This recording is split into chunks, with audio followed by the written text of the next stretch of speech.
In today's video, I'm going to teach you how to place a buy limit or sell limit order directly from the chart.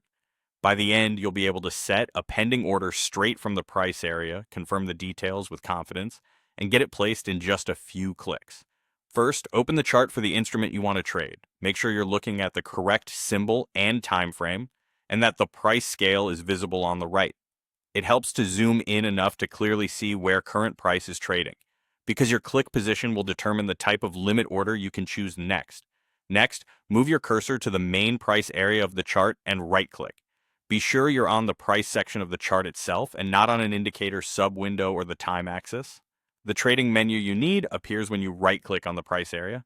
From the context menu, hover over Trade. You'll see options including Buy Limit and Sell Limit. If you clicked below the current market price, choose Buy Limit.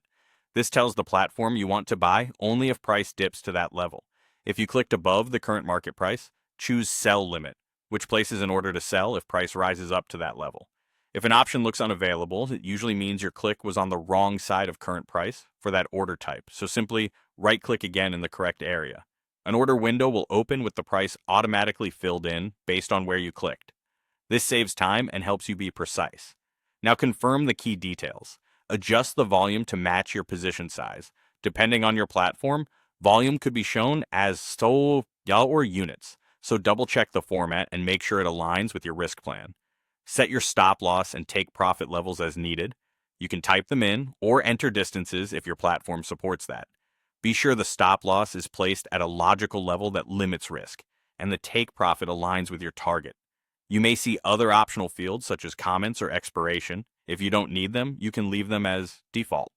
Once everything looks correct, click Place to submit the order. You should now see a pending limit order line on your chart at the chosen price level along with your stop loss and take profit if you set them. That's it. Open the chart, right-click the price, choose the appropriate limit order, confirm the details, and place it. Always review the price, volume, and risk parameters before you finalize. Happy trading!